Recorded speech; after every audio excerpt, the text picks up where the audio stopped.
ಮುಂಬೈ ಮಹಾನಗರ ಪಾಲಿಕೆ ಚುನಾವಣೆಯ ರಿಸಲ್ಟ್ ನಿನ್ನೆ ಅಷ್ಟೇ ಹೊರಬಂದಿದೆ. ಅದರಲ್ಲಿ BJP ಸಿಂಗಲ್ ಲಾರ್ಜೆಸ್ಟ್ ಪಾರ್ಟಿಯಾಗಿ ಹೊರಹೊಮ್ಮಿದೆ ಹಾಗೂ 2017ರ ಚುನಾವಣೆಗಿಂತ ಈ ಬಾರಿ ತನ್ನ ಸೀಟುಗಳ ಸಂಖ್ಯೆಯನ್ನು ಕೂಡ ಜಾಸ್ತಿ ಮಾಡಿಕೊಂಡಿದೆ. ಜೊತೆಗೆ ತನ್ನ ಮಿತ್ರ ಪಕ್ಷವಾದಂಥ ಶಿವಸೇನೆ ಏಕನಾಥ್ ಶಿಂದೆ ಬಣದ ಜೊತೆ ಕೂಡಿ ಮುಂಬೈ ಮಹಾನಗರ ಪಾಲಿಕೆಯ ಅಧಿಕಾರದ ಗದ್ದುಗೆಯನ್ನು ಕೂಡ ಏರಲಿಕ್ಕಿದೆ.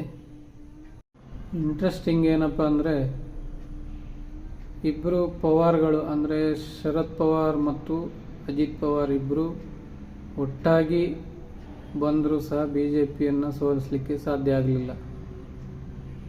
ಪುಣೆ, ಆ ಕಡೆ ಪಿಂಪ್ರಿ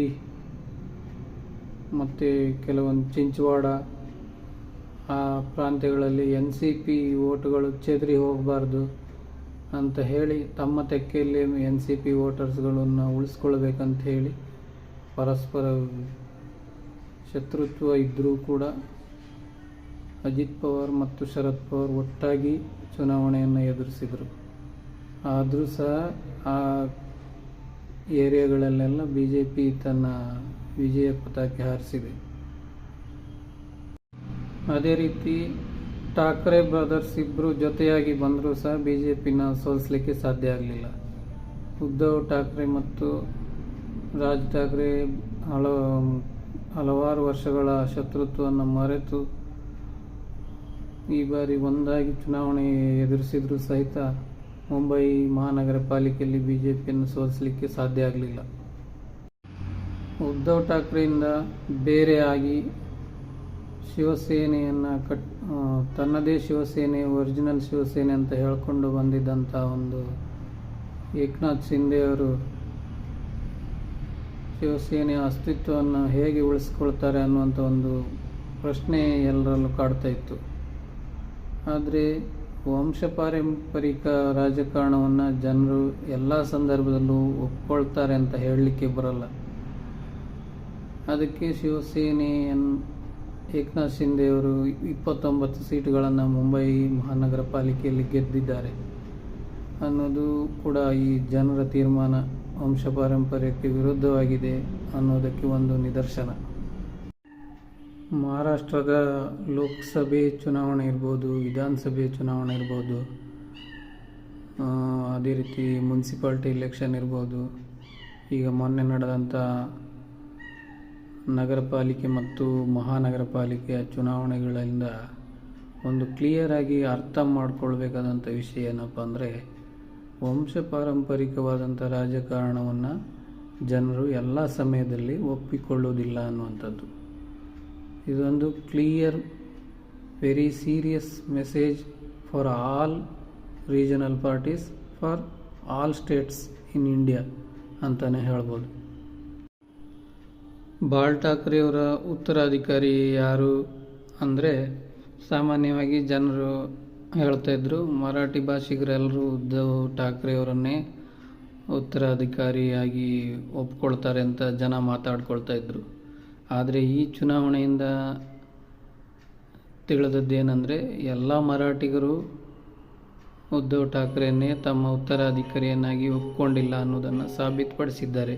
ಯಾಕಂದರೆ ಒಂದು ವೇಳೆ ಅದೇ ನಿಜ ಆಗಿದ್ದರೆ ಏಕನಾಥ್ ಶಿಂದೆ ಅವರಿಗೆ ಒಂದು ಸೀಟ್ ಕೂಡ ಗೆಲ್ಲೋಕ್ಕೆ ಸಾಧ್ಯ ಆಗ್ತಾ ಇರಲಿಲ್ಲ. ಇದೇ ರೀತಿ ಮುಂದಿನ ದಿನಗಳಲ್ಲಿ ಎಲ್ಲ ರಾಜ್ಯಗಳಲ್ಲಿ ಕೂಡ ಪ್ರಾಂತೀಯ ಪಾರ್ಟಿಗಳಿಗೆ ಇದು ಅನ್ವಯ ಆಗ್ಬೋದು ಅನಿಸುತ್ತೆ. ಉದಾಹರಣೆಗೆ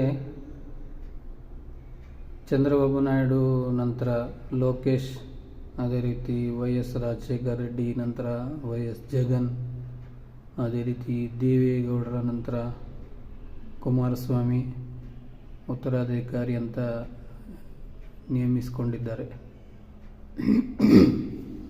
ಆದರೆ ಈಗ ಮಹಾರಾಷ್ಟ್ರದ ಚುನಾವಣೆ ಫಲಿತಾಂಶ ನೋಡಿದ ನಂತರ ಈ ವಂಶಪಾರಂಪರಿಕವಾದಂಥ ಒಂದು ಉತ್ತರಾಧಿಕಾರಿಯನ್ನು ನೇಮಿಸಿಕೊಳ್ಳುವ ಪ್ರಾಂತೀಯ ಪಾರ್ಟಿಗಳಲ್ಲಿ ಒಂದು ರೀತಿಯ ಭಯ ಪ್ರಾರಂಭ ಆಗಿದೆ. ಯಾಕಂದರೆ ಯಾವುದೇ ಪಾರ್ಟಿಗಳಲ್ಲಿ ಉತ್ತರಾಧಿಕಾರಿಯನ್ನು ಯಾರಾಗಬೇಕು ಅಂತ ತೀರ್ಮಾನ ಮಾಡೋದು ಜನ, ಅದರ ಬದಲಾಗಿ ಆ ಪಾರ್ಟಿ ಕುಟುಂಬದ ಹಿರಿಯ ಸದಸ್ಯರು ತೀರ್ಮಾನ ಮಾಡುವುದಲ್ಲ ಅನ್ನುವಂಥ ಒಂದು ಮೆಸೇಜ್ ಈ ಒಂದು ಮಹಾರಾಷ್ಟ್ರದ ಎಲೆಕ್ಷನ್ನಿಂದ ಬಂದಿದೆ. ಇನ್ನು ಎರಡನೇ ಪಾಠ ಏನಪ್ಪ ಅಂದರೆ BJP ಜೊತೆಗಿನ ವ್ಯವಹಾರ. ಅಂದರೆ BJP ಜೊತೆ ಮೈತ್ರಿ ಮಾಡಿಕೊಂಡಿರುವಂಥ ಎಲ್ಲ ಮಿತ್ರ ಪಕ್ಷಗಳಿಗೆ ಇದೊಂದು ಇಂಡಿಕೇಶನ್ ಅಂತಲೇ ಹೇಳ್ಬೋದು. ಮಹಾರಾಷ್ಟ್ರ ಚುನಾವಣೆ BJP ಜೊತೆ ಮೈತ್ರಿ ಮಾಡಿಕೊಂಡಂತಹ ಮಿತ್ರ ಪಕ್ಷಗಳ ಪರಿಸ್ಥಿತಿ ಹೇಗಾಗುತ್ತೆ ಮುಂದಿನ ದಿನಗಳಲ್ಲಿ ಅನ್ನೋದಕ್ಕೆ ಮಹಾರಾಷ್ಟ್ರ ಚುನಾವಣೆ ಒಂದು ಕ್ಲಾಸಿಕ್ ಎಕ್ಸಾಂಪಲ್ ಅಂತಲೇ ಹೇಳ್ಬೋದು. ಸುಮಾರು 25 ವರ್ಷಗಳ ಹಿಂದೆ ಬಾಳ್ ಠಾಕ್ರೆ ಅವರ ನಾಯಕತ್ವದಲ್ಲಿ ಶಿವಸೇನೆ ಮತ್ತು BJP ಮೈತ್ರಿ ಆದಾಗ ಶಿವಸೇನೆ ಮೇಜರ್ ಪಾರ್ಟ್ನರ್ ಆಗಿತ್ತು, BJP ಮೈನರ್ ಪಾರ್ಟ್ನರ್ ಆಗಿತ್ತು, ಜೂನಿಯರ್ ಪಾರ್ಟ್ನರ್ ಆಗಿತ್ತು. ಹಾಗೆ ಕ್ರಮೇಣ ದಿನ ಕಳೆದಂತೆ, ವರ್ಷಗಳು ಕಳೆದಂತೆ ಶಿವಸೇನೆಯ ಸ್ಪೇಸನ್ನು BJP ಆಕ್ರಮಣ ಮಾಡ್ತಾ ಕೊನೆಗೆ BJP ಮೇಜರ್ ಪಾರ್ಟ್ನರ್ ಆಯಿತು, ಶಿವಸೇನೆ ಜೂನಿಯರ್ ಪಾರ್ಟ್ನರ್ ಆಗುವ ಹಂತಕ್ಕೆ ಬಂದಿತ್ತು. BJP ಸ್ಟ್ರಾಟಜಿ ಹೇಗಿರುತ್ತೆ ಅಂದರೆ, ಫಸ್ಟ್ ತನ್ನ ಮಿತ್ರ ಪಕ್ಷಗಳ ಸ್ಪೇಸನ್ನು ಆಕ್ರಮಣ ಮಾಡ್ತಾ ಹೋಗುತ್ತೆ. ಸೆಕೆಂಡ್, ಮೇಜರ್ ಪಾರ್ಟ್ನರ್ ಆಗಿರುವಂತಹ ಮಿತ್ರ ಪಕ್ಷವನ್ನು ಬಲಹೀನಪಡಿಸಿ ಜೂನಿಯರ್ ಪಾರ್ಟ್ನರ್ ಆಗಿ ಪರಿವರ್ತನೆ ಮಾಡ್ಕೊಳ್ತಾ ಹೋಗುತ್ತೆ. ಥರ್ಡ್, ಜೂನಿಯರ್ ಪಾರ್ಟ್ನರ್ ಆಗಿ ಇರೋದಕ್ಕೆ ಆ ಮಿತ್ರ ಪಕ್ಷ ಒಂದು ವೇಳೆ ಒಪ್ಪಿಕೊಳ್ಳದೇ ಇದ್ದರೆ ಅದನ್ನು ತನ್ನ ಅಲಯನ್ಸ್ನಿಂದ ಹೊರಗಿಡುತ್ತೆ. ಇನ್ನು ಅಂತಿಮವಾಗಿ ಫೋರ್ತ್ ಅಂದರೆ, ಹೊರಗಿಟ್ಟ ಅದೇ ಪಕ್ಷವನ್ನು ಒಬ್ಬ ಭಿನ್ನಮತೀಯ ನಾಯಕನನ್ನು ಹುಡುಕಿ ಆ ಪಾರ್ಟಿಯನ್ನೇ ಛಿದ್ರವಾಗಿಸಿ ಬಿಡುತ್ತೆ, ಆಪರೇಷನ್ ಸ್ಟಾರ್ಟ್ ಮಾಡುತ್ತೆ ಆ ಪಾರ್ಟಿ ಮೇಲೆ. ಉದಾಹರಣೆಗೆ ಶಿವಸೇನೆಯನ್ನು ಫಸ್ಟು ಅಲಯನ್ಸಿಂದ ಹೊರಗಿಡ್ತು, ಆ ನಂತರ ಏಕನಾಥ್ ಶಿಂದೆ ಮೂಲಕ ಪಾರ್ಟಿಯನ್ನೇ ಒಡೆದು ಛಿದ್ರ ಮಾಡಿತು. BJP ತನ್ನ ಪಾರ್ಟಿಯ ಒಂದು ವ್ಯಾಪ್ತಿಯನ್ನು ವಿಸ್ತಾರಗೊಳಿಸಲಿಕ್ಕೋಸ್ಕರ ಮಿತ್ರ ಪಕ್ಷಗಳನ್ನು ಲೆಕ್ಕಿಸದೆ ಒಂದು ಯಾವ ರೀತಿಯ ಪೊಲಿಟಿಕಲ್ ಸ್ಟ್ರಾಟಜಿಯನ್ನು ಯೂಸ್ ಮಾಡುತ್ತೆ ಅನ್ನೋದಕ್ಕೆ ಇದೊಂದು ಪ್ರತ್ಯಕ್ಷ ಸಾಕ್ಷಿ.